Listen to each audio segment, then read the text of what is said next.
예수님의 이 탄생에 대해서 지난주 우리 봤는데, 예수님의 성장 과정에 대해서는 별로 알려져 있지 않습니다. 다만 12세 때에 유월절을 지키기 위해서 예루살렘을 찾았다가 성전에서 이렇게 선생님하고 막 열띤 토론을 하는 그런 장면. 그래서 부모가 잊어버리고 하룻길을 갔다가 돌아오는 그런 상황이 기록되어 있고요. 그게 이제 3장 41절 51절, 이건 누가복음에만 있는 이야기죠. 그리고 51절에서는 나사렛으로 돌아가서 갈릴리로 돌아가서 부모님을 잘 순종했다라는 얘기가 나와 있고요. 52절, 우리 52절 읽어보겠습니다. 시작. 예수는 지혜와 키가 자라가며 하나님과 사람에게 더욱 사랑스러워 가시더라. 특별한 어떤 언급이 없는 것으로 보면 예수님께서는 보통 사람처럼 이렇게 아기의 과정, 어린아이의 과정 이렇게 자라고 성장하고 자라가면서 지혜가 자라고 키도 자라고 많은 사람들로부터 신뢰를 받고 사랑받는 그런 젊은이로 이렇게 자라갔다라는 것을 알 수가 있습니다. 그리고 이제 4장에서 보면 3장에서 세례받는 장면이 나왔고,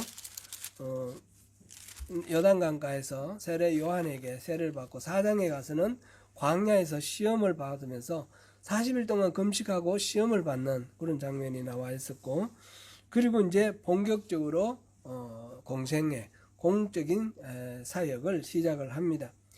예수님이 여러 회당에서 가르치신 일을 필두로 해서 병자들을 고치시고, 또 복음을 전파하며 수많은 기적을 베푸시고, 그래서 수많은 사람들이 예수님께 몰려들었습니다.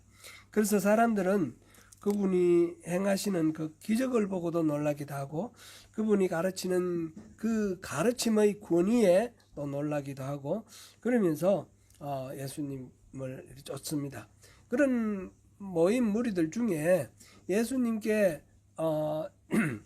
그리스도다, 선생님이다 이렇게 하면서 이렇게 따르는 그런 사람들이 있는가 하면, 반대로 그들을 예수님을 대적하고 또 논쟁하고 이런 사람들도 있습니다. 어떤 사람은 예수님을 만나면서 예수님의 그 선포하시는 메시지에 따라서 회개하고 돌이키는가 하면, 또 어떤 사람은 끝까지 예수님을 부인하고 거절하고 또 대적합니다.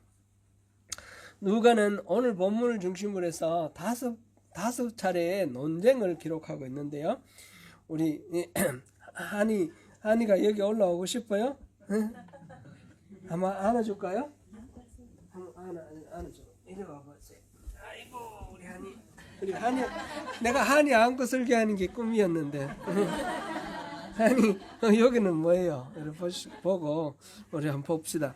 5번에 걸친 그런 논쟁이 있는데, 첫 번째는 예수님이 중풍병자를 고치는 그 자리에서 내 죄가 사했다라는 그 말씀을 가지고 시비를 붙어서 죄를 사하는 권세가 예수님께 있다라는 거, 그것이 기록되어 있고, 두 번째는 예수님이 세리인 레위 마태를 이렇게 제자로 부르시는 그 과정에서 갈래? 하기 싫대는데 그 죄인들과 함께, 세리를 죄인으로 취급을 했잖아요. 죄인들과 함께 잔치를 베푸는 것을 보고 제사장은 아니고 바리새인과 서기관들이 시비를 겁니다. 왜 당신은 죄인과 어울리느냐? 그랬을 때 예수님께서는 건강한 사람에게는 의사가 필요 없고 아픈 사람, 병든 자에게 의사가 필요하다. 나는 의인을 부르러 온 것이 아니라 죄인을 부르러 왔다. 그 말씀을 하십니다. 여러분들이 죄인이라면 내가 고쳐줄 것이고, 여러분이 의인이라면 나랑 상관없다. 그런 말씀이죠. 그렇게 말씀하신 그 두 가지가 있었고, 오늘 이 논쟁이 세 번째 논쟁, 금식 논쟁이라고 일컬어지는 논쟁이고요. 그 다음에 이제 뒤에 넘어가면 이거는 우리 다 다루지는 않겠지만 안식일 논쟁이 있습니다. 안식일 논쟁이 두 번. 안식일 날 그 밀리삭을 따먹는 일로 인해서 왜 안식일을 어기냐. 그리고 또 안식일 날 병자를 고치는 일로 인해서 왜 안식일 날 하지 말아야 될 일을 하느냐. 그래 안식일에 대한 논쟁 이것이 있습니다. 오늘은 세 번째 해당하는 금식 논쟁인데 예수님과 유대교 지도자들 사이의 이 논쟁 이거를 통해서 예수님을 반대하는 세력이 점점 커져가는 것을 또 이렇게 그리면서 예수님이 열어가시는 새로운 세계가 또 어떻게 또 전개되어 가는지 그것을 보여주고 있습니다. 아니 이렇게 있어도 안 불편해요? 불편할 것 같은데 이렇게 가만히 있네. 하고 싶으면 얘기해 주세요. 그럼 오늘 본문에서 이런 논쟁이 어떻게 전개되어 가는지 한번 살펴보겠습니다. 예수님이 세리인 레위를 제자로 맞이했을 때 레위는 많은 사람을 초대를 해서 잔치를 벌였습니다. 그때에 두 번째 논쟁이 있었죠. 그 왜 죄인과 어울리느냐 그런 얘기가 있었고 이제 바리새인과 서기관들의 입장에서는 예수님이 그들과 어울리는 것도 그렇고 먹고 마시고 잔치하고 하는 이런 일이 아무래도 스스로 생각할 때 자기들은 경건하고 또 하나님을 경외하는 그런 존재들인데 예수님이 하는 행동이 못마땅한 겁니다. 그래서 지금 시비를 걸면서 그래 또 이제 너무 오래 있으면 불편할 것 같아. 나중에 또 와. 세례 요한의 제자들과 또 바리새인들은 금식을 한다는 거죠. 금식하면서 기도하는데 왜 당신은 그리고 당신의 제자는 잘 먹고 이렇게 잔치하면서 금식을 안 하느냐. 금식하고 기도하는 그런 모습이 경건할 텐데 왜 그렇게 하냐라고 이제 시비를 겁니다. 여기서 이제 뚜렷하게 두 가지를 대조를 하고 있죠. 하나는 기도하고 금식하면서 기도하는 생활과 하나는 기쁘게 잔치하면서 이렇게 먹고 마시는 그런 상황입니다. 이 두 생활 중에서 지금 바리새인들이 시비를 걸 때 이야기는 전제하는 편견이라 그럴까요? 선입관이라 그럴까요? 자기들이 주장하는 바가 있습니다. 그거는 금식하며 기도하는 것은 거룩한 것이고 성인이나 위대한 사람은 그렇게 살아야 되는 것이고 지금 먹고 마시고 즐기는 것은 그냥 평범한 보통 사람이고 가치가 별로 없는 거다. 그런데 너는 왜 이렇게 가치가 없는 그런 삶을 사느냐 이런 식으로 이제 시비하는 거죠. 이 사람들이 그렇게 시비를 걸게 된 하나의 계기라 그럴까요? 그런 게 하나 더 있었는데 앞에서 이제 레위를 마태가 여기서는 레위라고 이름이 나와 있습니다. 세리 레위의 집에서 잔치를 베풀 때에 왜 잔치를 하느냐라고 말을 했더니 나는 의사를 얘기를 하면서 건강한 자에게는 의사가 필요 없고 병든 자에게 의사가 필요하다. 나는 의인을 부르러 온 것이 아니라 죄인을 불러서 회개하게 하기 위해서 왔다. 죄인을 불러서 회개하기 위해서 왔으면 그렇게 거룩하게 죄인들을 불러서 금식하고 기도하면서 회개하는 모습을 보여야 되는 것 아니냐. 그런 이야기인 거예요. 만일 예수가 죄인을 불러 회개시키러 왔다는 말이 진심이라면 구체적으로 그런 모습을 보이고 죄인과 더불어서 금식하고 그렇게 해야 되는데 이거는 앞뒤가 맞지 않다. 이런 이야기입니다. 금식은 유대인들에게 있어서 경건의 삶을 살아가는 중요한 덕목 중에 하나입니다. 특히 죄에 대해서 회개할 때는 꼭 죄를 덮으시고 그 다음에 금식하는 옷을 찢고 금식하는 이런 모습이 나오죠. 회개라 그러면 이렇게 금식이 따라가야 되는 것입니다. 그런데 회개시키기 위해서 왔다면서 왜 금식하지 않느냐, 그런 질문, 어떻게 보면 당연해 보이는 그런 질문인데, 예수님께서 여기 이 이야기에 대해서 금식 자체로 뭐 경외심과 경건함을 판가름할 수 없다라는 것을 이제 말씀을 하시는 것입니다. 34절과 35절에서 예수님이 금식을 하지 않는 이유를 말씀하셨는데, 예수님은 제자들이 처해 있는 상황을 묘사해 주시는 것을 기본으로 해서 질문을 하십니다. 혼인잔치를 비유를 하면서 신랑이 있을 때에 그 친구들이 금식을 하느냐 아니면 잔치에 같이 흥겹게 참여를 하느냐, 그런 질문을 하는 거죠. 요즘은 우리가 결혼 혼인잔치 하면 뭐 예식장이나 뭐 빨리 모여가 빨리 먹고 헤어지는 그것만 생각하기 때문에 이게 실감이 안 나는데, 우리가 이제 저희들이 어릴 때만 해도 전통적인 혼례에서 보면 잔치를 하면 하루 종일 해요. 그죠? 하루 종일 온 동네 사람들이 다 참여를 하고 제가 이제 전통 혼례 기억하는 거는 우리 누님이 시집 갈 때, 제가 3학년 때인가 초등학교 3학년 이 정도 됐을 때 우리 큰 누님이 시집을 갔는데, 그때 보니까 그 이후에 이제 이웃집에도 좀 있었지만 가장 분명하게 본 건 우리 누님 시집 갈 때예요. 근데 잔치를 베푸는데 하루 종일이 아니라 친척들 오고 이러면 한 3일 정도 해요, 잔치를. 근데 하는데, 그때는 이 동네 사람들이 다 조금씩 부조를 하죠. 어떤 집에서 콩나물 길러서 오고, 어떤 집은 두부 만들어서 오고, 어떤 집에는 이 막걸리 담아서 오고, 어떤 집은 묵 만들어 오고, 어떤 집에는 뭐 전을 구워 오고, 그럼 온 동네 사람들이 이 준비를 해서 같이 잔치를 하는 거예요. 그럴 때에 읍내에 있는 거지들도 와요. 그때는 거지들이 많이 있었는데, 거지들이 한 10명 정도 이렇게 기억이 납니다. 그런 사람들 다 상차려 주고요. 지나가는 나그네들 다 들으면 다 상차려 줍니다. 그런 식으로 하는 게 잔치예요. 그러니까 이 성경에 나오는 유대에서 잔치도 보통 그렇게 한 달은 잔치를 한다고 그럽니다. 물론 가난한 사람들은 그래 못하겠죠. 가난한 사람들 경우에 따라서 조금씩 다른데, 네, 그런 식으로 오랫동안 신혼여행 가는 것도 아니고 하니까 이렇게 잔치를 하고 이렇게 하는데, 그때에 신랑이 있고 잔치가 베풀어지는데, 그때 친구들이 어떻게 하냐, 금식을 하느냐.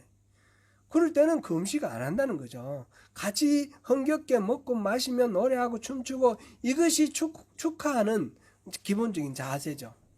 마찬가지로 지금 신랑 대신 예수님이 있다라는 거죠. 그걸 설명하는, 내가 있는 동안에는 기쁘게 먹고 마시고 잔치하지만, 내가 떠날 때는 그날이 오면, 그날 내가 신랑이 떠나는 날이 오면 그때는 금식을 하게 될 것이다. 그런 설명을 하시는 것입니다. 금식이라는 게 왜 필요합니까? 예수님도 금식하셨습니다. 방금 조금 전에 제가 말씀드렸지만, 공생에 공적인 사역을 시작하기 전에 금식을 하고 40일 동안 금식을 하고 광야에서 시험을 받으셨다 했습니다. 그렇게 금식하신 것도 분명히 성경에 나오기도 하고요. 그 외에 기록이 안 나오는 것도 금식도 수시로 하셨을 겁니다. 금식을 하는 이유는 회개를 하기 위해서 죄를 무릅쓰고 그렇게 하는 경우도 있지만, 그것조차 포함해서 결국은 금식은 나 자신의 어떤 욕망을 절제를 하면서 하나님을 만나겠다는 간절한 그런 기도의 표현인 것입니다. 간절하게 하나님하고 함께 있고 싶은, 하나님을 찾는 그런 표현이 금식입니다. 그러므로 금식이라는 것은 하나님을 만나기 위한 건데, 예수님은 스스로 하나님 아니십니까?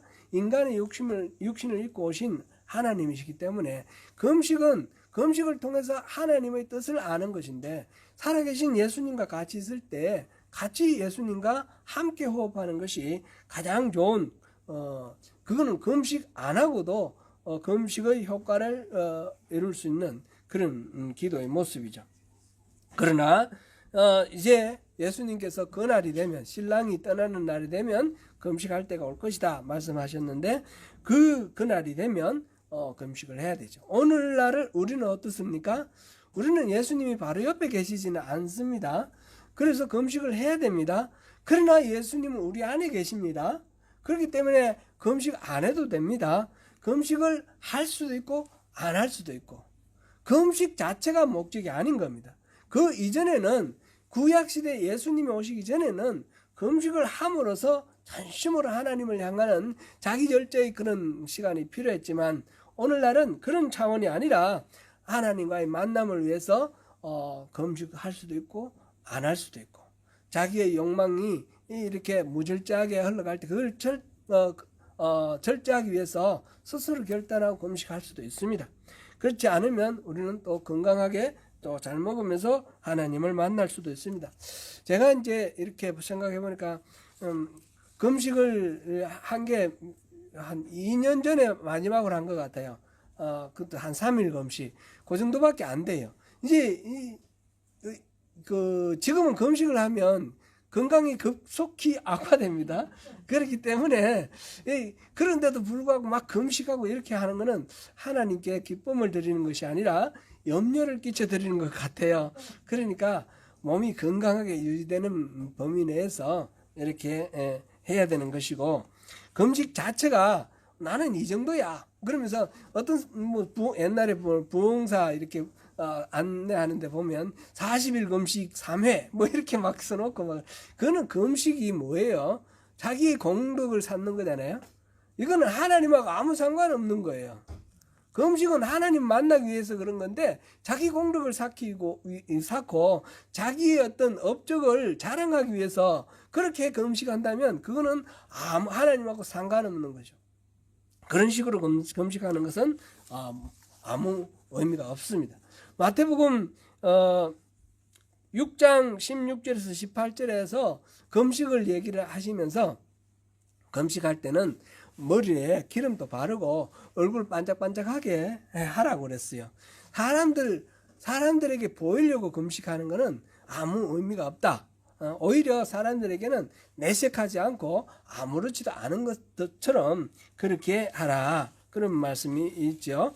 그래서 금식이라는 것은 중요한 것은, 여기서 지금 금식을 왜 안 하냐, 하지 않느냐라는 그런 이 비판에 대해서 금식의 목적이 뭔가, 본질이 뭔가, 그거를 한번 생각하게 해주는, 결국은 신랑으로 오신 예수님, 하나님과 함께 있는 시간에는 금식을 따라 할 필요가 없다라는 거죠. 금식의 목적은 하나님과 함께 하는 것이다 라는 것을 여기서 설명하고 있습니다. 그러면서 이 금식 논쟁을 지금 얘기를 하면서 세 가지 비유를 통해서 이 논쟁의 결론을 예수님께서 맺습니다. 그 세 가지 비유가 지금 새 옷과 낡은 옷을 비유를 드는 것과 새 포도주와 낡은 부대, 그리고 묵은 포도주, 이 세 가지를 이야기합니다. 36절부터 예수님은 새 옷과 낡은 옷을 비유로 해서 이제 말씀을 전개하고 있습니다. 여기 세 가지 중에 세 가지를 강조하기 위해서 지금 먼저 말씀하시기를, 이렇게 하는 자가 없나니라는 표현을 사용하십니다. 잠깐 살펴보면 36절에 새 옷에서 한 조각을 찢어 낡은 옷에 붙이는 자가 없나니, 이거는 이렇게 하는 미련한 사람은 세상에 없다라는 거죠. 너무나 당연한 이치라는 거죠. 새 옷을 사왔는데 입던 옷이 보니까 좀 낡았어요, 좀 헤어졌어요. 그걸 짜집게 하기 위해서 새 옷을 잘라서 짜집게 하지 않지 않습니까? 그렇게 안 한다라는 거죠. 이거는 말할 필요도 없이. 그 다음에 또 새 포도주를 낡은 가죽 부대에 넣는 자가 없다, 이렇게 했고요. 39절에는 묵은 포도주를 마시고 새 것을 원하는 자가 없다, 이렇게 말씀하셨어요. 이게 어려운 진리가 아니라 누구나 다 아는 쉬운 이치를 지금 말씀하시는 겁니다. 첫 번째 예부터 살펴보면 방금 또 보았듯이 기워야 할 필요가 있는 낡은 옷에서 시작이 됩니다. 낡은 옷을 수선하기 위해서 새 옷을 잘라서 그 조각으로 낡은 옷을 깁는 그런 일은, 어리석은 일은 하지 않습니다. 정상적인 사람이라면 그렇게 하지 않겠습니다. 그거는 새 옷을 못 쓰게 버리는 일일 뿐만 아니라 낡은 옷에도 생배가 들어가서 이렇게 끼워 놓으면 이게 낡은 옷 부분이 더 이렇게 약하기 때문에 어떤 힘이 가해지면 낡은 옷이 오히려 찢어지고 그렇게 약해지고 둘 다 못 쓰게 되는 그런 경우가 됩니다. 거꾸로 하면 어떻겠습니까?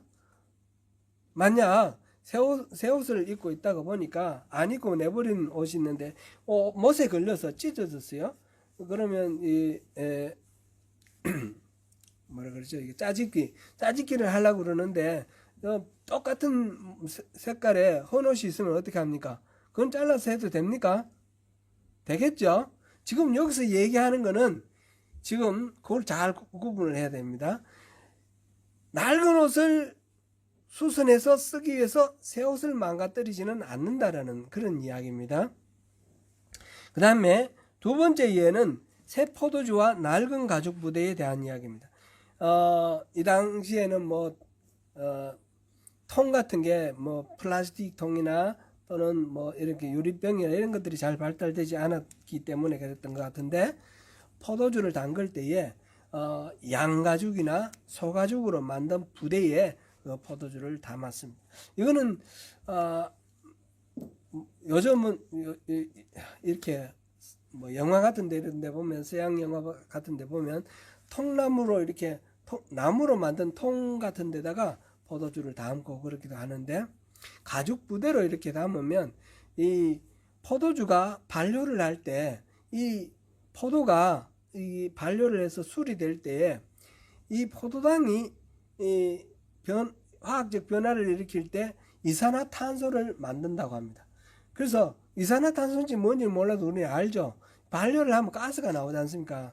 이러면 그릇이 팽팽해지는데, 이 가죽 부대에 포도주를 넣으면 포도주가 반료를 하면서 이 가죽 부대가 팽팽해지는 거죠.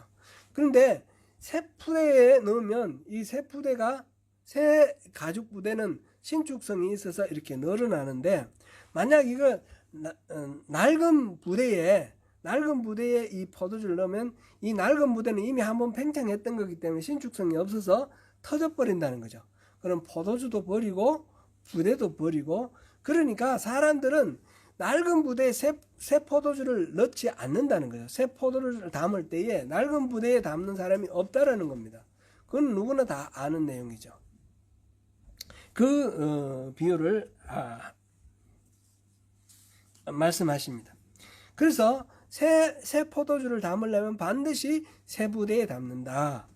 낡은 옷을 살리겠다고 새 옷을 찢어서 붙이는 사람은 없습니다. 율법주의라는 낡은 옷은 예수님이 여시는 파격적인 은혜라는 이 새 옷을 감당할 수가 없습니다.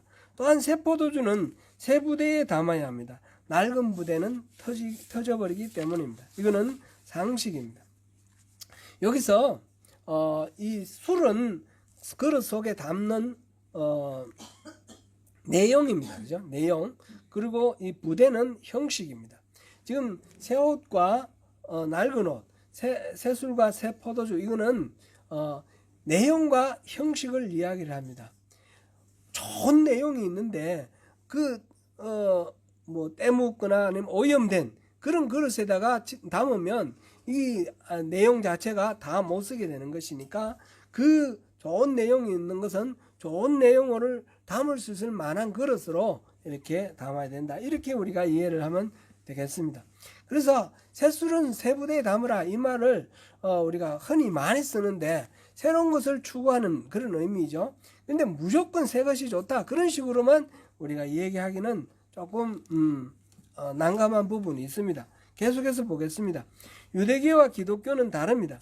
예수님이 오심으로 새 시대가 왔습니다. 이 5가지 논쟁은 그 모습을 생생하게 드러냅니다. 기존의 유대교의 가치관, 그런 의전 양식으로는 예수님이 여시는 이런 새로운 하나님의 나라, 이 메시지를 담을 수가 없다라는 것입니다. 구약의 그 율법과 그리고 성전 짐승을 잡아서 바치는 이 제사로는 예수님이 말씀하시는 이 새로운 약속, 이거를 담을 수가 없다라는 것입니다. 이 변화를 수용할 수 있는 새 부대가 필요합니다. 그래서 더 이상 성전에 가서 짐승 잡아 바치는 그런 의식이 아니라 교회에서 우리가 예배하는 이런 방식으로 새로운 형식으로 하나님을 만나는 그런 새 부대가 필요한 것입니다. 이스라엘이 그동안에 해왔던 이런 것들을 이제 새로운 것으로 담을 수 있는 그런 변화가 필요하다 하는 것입니다. 예수님께서 세 번째 예로 말씀하시는 것이 있습니다. 한번 39절을 읽어보겠습니다. 묵은 포도주를 마시고 새 것을 원하는 자가 없나니 이는 묵은 것이 좋다 함이니라. 포도주는 대체로 오래된 것이 맛이 좋습니다. 고급 포도주는 오래된 것들입니다. 그렇죠? 한번 이렇게 오래된 고급 포도주의 맛을 본 사람은 이게 금방 담근 그런 새 포도주는 맛이 별로 없다라는 그런 거죠. 그래서 새 것을 별로 찾지 않는다, 그런 이야기입니다. 이 말씀은 조금 해석하기가 좀 어려운 그런 난점이 있습니다. 일반적으로 이거는 그냥 단순하게 이해를 합니다. 묵은 것에 익숙해 있는 사람은 새로운 변화를 따르기가 어렵다. 그래서 유대교의 그 종교 생활에 익숙해 있는 사람은 예수님의 새로운 이런 하나님을 섬기는 신앙의 방식을 쫓기가 어렵다. 그렇게 단순하게 해석을 합니다. 물론 그게 그렇게 해석할 수 있고 그것도 일리가 있습니다. 근데 제가 이 설교를 그렇게 준비를 했는데 아무래도 좀 그 이상의 의미가 있다라는 것을 제가 또 깨닫게 되었고 그것을 이제 다르게 또 생각을 해봐야 되겠습니다. 예수님께서 지금 묵은 포도주를 먹어본 사람은 새 포도주를 찾지 않는다, 이 말씀을 하셨는데, 그러면 묵은 포도주가 나쁘다는 뜻입니까? 새 포도주를 묵은 포도주에 익숙해 있는 유대교의 그 신앙생활에 익숙해 있는 사람은 예수님의 새로운 진리를 찾지 않는다. 그러면 새 포도주는 묵은 포도주는 맛이 있고 맛은 있지만 나쁘고 새 포도주 맛은 없지만 좋은 거다, 이런 이야기를 하시기 위해서 예수님이 이 비유를 하셨을까요? 그런 건 아닌 것 같아요. 묵은 포도주는 좋다라는 것을 인정하시는 거예요. 묵은 포도주는 좋다. 그런데 그거를 단지 묵은 포도주를 새로운 포도주를 담그지 않으면 묵은 포도주는 없죠. 새로운 포도주를 담을 때에 묵은 포도주가 좋으니까 묵은 포도주를 담았던 그 낡은 부대에 거기에다가 새로운 포도주를 담으면 어떻게 되겠습니까? 이게 터진다는 얘기죠. 그러면 새로운 포도주에 맞는 새로운 부대가 필요하고 이 세월이 가면 또 묵은 포도주가 되겠죠. 그러니까 새로운 포도주는 새로운 부대에 담아서 묵은 포도주가 되도록 하는 것이 의미가 있는 것입니다. 그렇지 않으면 이 예수님께서 마지막으로 하신 이 말씀의 의미는 왜 참 잘 납득이 안 가는 것이죠.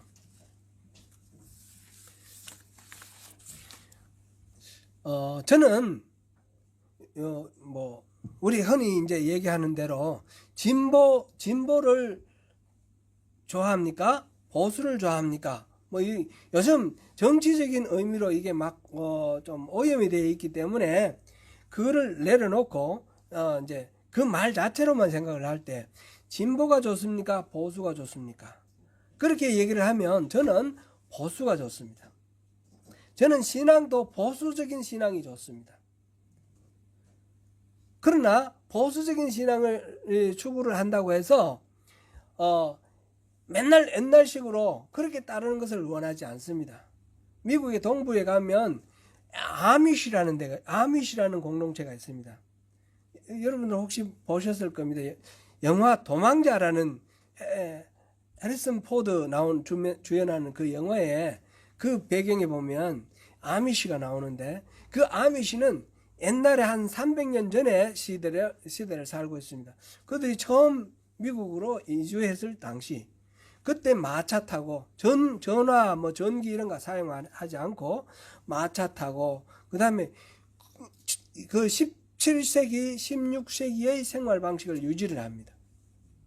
왜냐하면 그 당시에 그 보수적인 신앙이 좋기 때문에. 현대의 이런 모든 신앙들은 오염되었고 타락했다라고 생각을 하는 겁니다. 그런데 그렇다 그러면 예수님 당시 1세기로 안 돌아가고 왜 16세기 17세기로 갔는지 모르겠어요. 1세기로 가야지 예수님 당시로 그만큼 못 가니까 그렇게 했겠죠. 이런 식이죠. 우리가 보수라고 하는 것이 그냥 옛날 그대로를 유지하는 것이 보수냐, 그렇게는 할 수가 없다는 거죠. 예수님께서 지금 새술과 새 포도주와 새 부대를 얘기를 하고, 또 새 옷과 낡은 옷, 헌 옷을 이야기를 하실 때에 예수님께서는 새 것을 추구를 하시는 겁니다. 그런데 새 것을 추구를 얘기를 하시면서 묵은 포도주를 맛본 사람은 새 술을 찾지 않는다 말씀하셨어요. 그러면 부대는 새로운 것, 그리고 이 포도주는 묵은 것, 이거를 예수님께서 지금 평가하고 계시는 것 아닌가. 보수를 지향하는 그런 입장에서 저는 예수님의 메시지, 초대교회 신앙, 그 순수한 신앙을 저는 좋아합니다. 그러나 그 순수한 신앙이라는 것이 새로운 부대에 담아야 되는 것입니다. 그대로 낡은 그 부대를 가지고 계속 유지할 수는 없다라는 것입니다. 왜냐하면 새로운 이런 새술을 계속 담아가야지 묵은 술이 되는 것이니까. 그래서 새 부대가 계속 필요한 것입니다. 개혁은 이 종교개혁을 할 때에 마틴 루터가 추구했던 것은, 그 가르침은 성경에 나오는 원래의 예수님의 가르침, 그거를 회복하려고 했던 것입니다. 다만 그것이 한 1500년 지나가는 동안에 카톨릭이라는 그 교회의 낡은 형식에 갇혀 있어서 본질을 잃어버렸기 때문에 이 낡은 형식의 이 교회를 깨뜨리고 원래 그 교회의 모습으로 돌아가는 것이 그 당시에 봤을 때 새로운 것이죠. 이게 개신교가 되는 겁니다. 이런 개혁된 교회도 마찬가지로 웨슬리 때 가니까 다시 낡은 교회가 되는 것입니다. 그래서 종교 개혁이 새로운 옷이 필요한 겁니다. 내용이 바뀌는 것이 아니라 옷이 필요한 겁니다. 내용은 예수님의 가르침, 순수한 가르침으로 돌아가는 겁니다. 이것은 바울도 그랬고 예수님도 그랬습니다. 예수님이 지금 말씀하시는 것은 유대교는 하나님의 가르침, 본래의 그 가르침에서 벗어나서 유대교라는 그 헌옷에 갇혀 있어서 본질이 흐려졌다는 것입니다. 그래서 새로운 옷을 입어야 된다. 예수님이 가르치는 그 하나님의 나라는 하나님이 원래 이루고자 하셨던 그 하나님의 나라고, 이 땅을 하나님 나라로 만들어서 하나님이 통치하시는 그런 세계를 만들고 싶으신데, 그거는 유대교의 그 낡은 옷으로는 이룰 수 없으니까 예수님이 새롭게 기독교 교회를 여셔서 새로운 옷을, 새 옷을 통해서 그것을 이루신 것입니다. 마찬가지로 이 개혁은 계속해서 이루어져야 됩니다. 계속해서 새로운 술을 담그고 새로운 포도주, 새로운 부대에 새롭게 담아 나가야 됩니다. 일신 우일신이라는 말이 있죠. 하루 매일 새로운 것을 추구해 나가는 겁니다. 매일 새로운 것을 추구해 나가는데 그 핵심은 본질로 돌아가자는 것입니다. 본질로. 하나님의 뜻으로 돌아가자. 하나님의 그 계획으로 돌아가자는 겁니다. 사람이 살아가면서 무슨 조직이든지 보면 형식화되고 이렇게 되면 관료주의라든지 이런 식으로 딱딱한 그런 모습으로 변질되어 갑니다. 그래서 그걸 깨뜨리고 다시 본래의 모습, 순수한 모습으로 돌아가는 이것이 개혁이고, 그래서 우리의 신앙도 매일매일 새로워지되 하나님의 원래의 가르침, 원래의 뜻으로 돌아가는 초대교회의 그 참 순수한 신앙으로 돌아가는 그런 보수입니다. 보수는 그런 의미에서 이 초대교회로 돌아가는 순수함이고, 그것은 매일매일 오늘 속에서, 오늘 삶 속에서 잘못되어 있는 것들을 깨뜨리고 새롭게 되어 나가는 그런 개혁 속에서 그 보수가 이루어지는 것입니다. 사랑하는 성도 여러분, 우리의 신앙은 이렇게 하나님의 그 뜻을 지키고 초대교회 순수한 신앙의 전통을 지키는 그런 보수주의가 좋습니다. 그리고 그것을 지키기 위해서는 우리 삶 속에서 점점 이렇게 굳어져 가고 딱딱해져 가는 이런 껍데기, 이런 것들에 갇혀 있지 않고, 이제 곤충이 보면 자랄 때에 허물을 벗지 않습니까? 허물을 벗지 못하면 죽습니다. 허물을 벗어야지 자랍니다. 허물을 2번, 3번, 여러 번 벗으면서 그렇게 점점 이것이 조그만 눈에 보이지 않던 작은 애벌레가 크게 자라나는 것처럼 우리의 신앙도 이런 허물을 깨뜨리고 벗고 뛰어나와야 되는 것입니다. 그렇게 해야지 점점 자라나가는 것입니다. 앞으로도 계속 변화하고 성장하기 위해서, 더 순종하기 위해서 여러 가지 노력을 하고 수고를 해야 됩니다. 우리가 살면서 변화를 위한 작은 노력들을 실천할 때 우리는 우리가 원하는 곳으로 한 걸음 더 나아갈 수 있습니다. 변화를 위한 작은 노력들, 끊임없이 본질로 돌아가고자 하는 그런 노력들을 통해서 주님의 은혜를 누리시는 저와 여러분이 되시기를 축복합니다.